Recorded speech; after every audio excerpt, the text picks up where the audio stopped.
अब यहाँ पे एक बच्चा मुझसे ये क्वेश्चन पूछेगा कि ठीक है सर, आपने तो ये बताया कि अगर मैं कोई भी रो उठा लूँ और उस रो के हर एक एलिमेंट को अपने कोफैक्टर से मल्टीप्लाई करके ऐड कर दूँ तो आप बोल रहे हो डिटर्मिनेंट वैल्यू आ जाएगा। अगर मैं कोई कॉलम उठा लूँ और कॉलम के हर एक एलिमेंट को अपने क्रॉसपॉन्डिंग कोफैक्टर से मल्टीप्लाई करके ऐड कर दूँ तो भी डिटर्मिनेंट वैल्यू आ जाएगा। अब उसका सवाल क्या होगा कि वो पूछेगा कि अगर मैंने एलिमेंट तो सेकेंड रो का उठाया बट कोफैक्टर मैंने थर्ड कॉलम को उठा लिया, अब अगर मैं इसको मल्टीप्लाई करके ऐड कर दूँ तो क्या आ जाएगा? तो मैं बोलूँगा कि कुछ भी आ सकता है। बाई चांस डिटर्मिनेंट वैल्यू भी आ सकता है, बाई चांस जीरो भी आ सकता है, या और कोई पॉजिटिव नेगेटिव नंबर कुछ भी आ सकता है। ऐसी कोई प्रॉपर्टी नहीं है।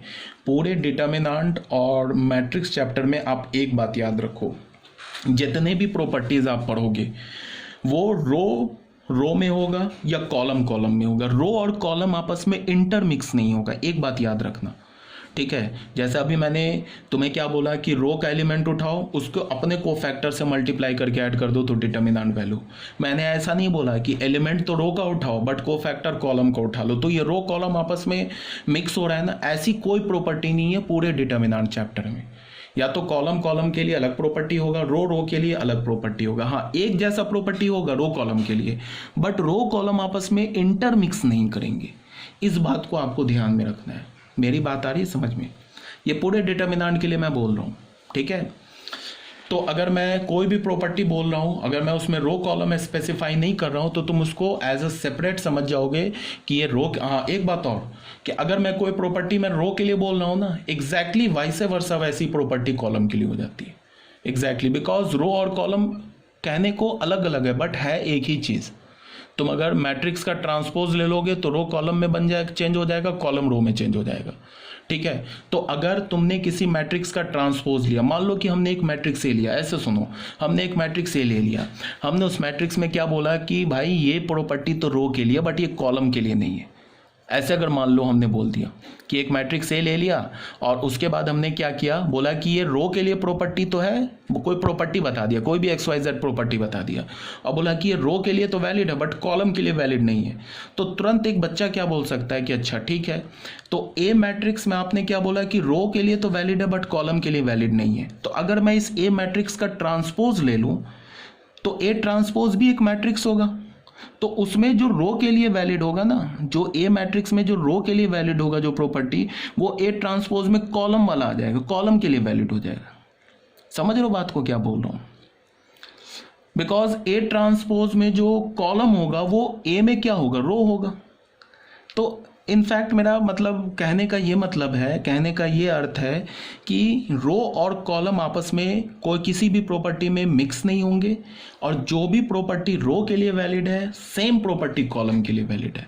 तो अगर कोई टीचर या या मैं तुम्हें बता रहा हूँ कि ये प्रॉपर्टी जो है रो के लिए वैलिड है, मैंने कॉलम का नाम नहीं लिया, तो तुम खुद से कॉलम उसमें ऐड कर देना।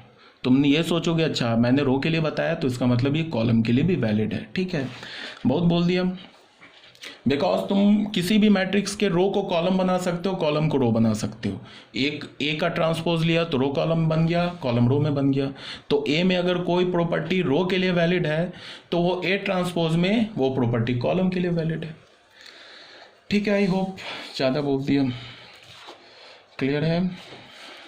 अब आ जाओ बच्चे सेकेंड प्रॉपर्टी पे। सेकेंड प्रॉपर्टी क्या बोल रहा है कि let A i j be a square matrix of order n, then the sum of the product of elements of any row column. यहाँ देखो, यहाँ पे रो के साथ हमेशा कॉलम दिखेगा। अगर मैं ये कॉलम हटा भी दूँ ना, सिर्फ रो के लिए मैं कुछ बोलूँ, ये कोई भी प्रॉपर्टी मैं तुम्हें बताऊँ, तो वो खुद से कॉलम के लिए वैलिड है, ठीक है। With the cofactors of the corresponding elements of some other row column is zero. इसका बच्चे क्या मतलब है, ये तुम 2 सेकंड के लिए सोचो।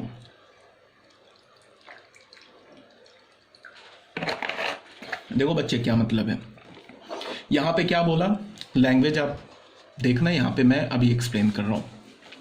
सेकंड नोट में क्या बोला कि हमारे पास कोई एक मैट्रिक्स है, मान लो 3x3 ऑर्डर का मैट्रिक्स है। चलो मैं ले लेता हूं एक हमारे पास 3x3 ऑर्डर का मैट्रिक्स है, A11 A12 A13, ठीक है, A21 A22 A23, A31 A32 A33, ठीक है बच्चे, ये 3x3 ऑर्डर का मैट्रिक्स है। अब मैंने क्या बोला कि मैंने रो तो उठाया, फर्स्ट रो R1 उठाया, ठीक है, बट कॉलम मैंने थर्ड कॉलम उठा लिया, C3 उठा लिया। अब मैंने क्या किया, सॉरी गलत मैं बोल रहा हूँ, रो मैंने R1 उठा लिया, ठीक है, और एक रो उठा लिया R3, ये R3 रो उठा लिया। अब मैं क्या बोल रहा हूँ कि मैंने एलिमेंट तो पहले रो का लिया, बट जो को फैक्टर है वो मैंने थर्ड रो का ले लिया। अब इसको मैंने मल्टीप्लाई करके ऐड कर दिया, तो वैल्यू क्या मिलेगा हमें, 0। मतलब क्या है कि हमने एलिमेंट तो A11 लिया, इनटू को फैक्टर जो लिया वो थर्ड रो का ले लिया, C31 ले लिया, प्लस एलिमेंट फिर उठाया A12, को फैक्टर ले लिया C32 का, प्लस क्या ले लिया A13, को फैक्टर क्या ले लिया C33। तो ये वैल्यू हमेशा 0 ही आएगा, ठीक है। अब यहाँ पे क्या है, ऐसे हम नहीं करेंगे कि एलिमेंट हमने उठा लिया A11, तो A11 के क्रॉसपॉन्डिंग कौन सा एलिमेंट है थर्ड रो में, वो है A31।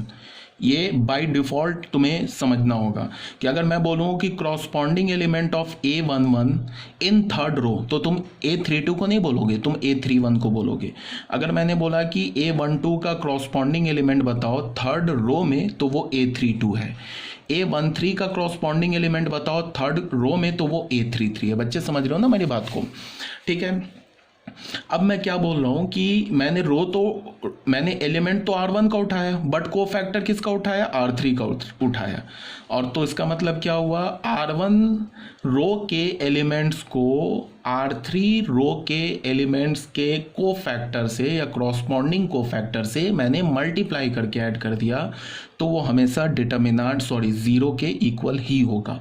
मान लो कि हमने R2 उठाया, एलिमेंट तो R2 का उठाया, A21 उठाया, लेकिन को फैक्टर R1 को उठा लिया, तो A21 इंटू C11 कर दिया, प्लस क्या ले लिया A22 इंटू C12 कर दिया, प्लस क्या ले लिया A23 इंटू C13, ये भी वैल्यू 0 होगा, ठीक है। अब इसका मतलब एक और देख लो, मैंने एलिमेंट तो थर्ड रो का उठाया A31, बट को फैक्टर मैंने फर्स्ट रो का उठा लिया, क्या हो C11, फिर क्या हो जाएगा A32 इंटू C12, फिर क्या हो जाएगा A33 इंटू C13, इसका वैल्यू भी 0 ही होगा। अभी मैंने क्या बोला कि अगर मैं कोई भी प्रॉपर्टी तुम्हें रो में बताऊं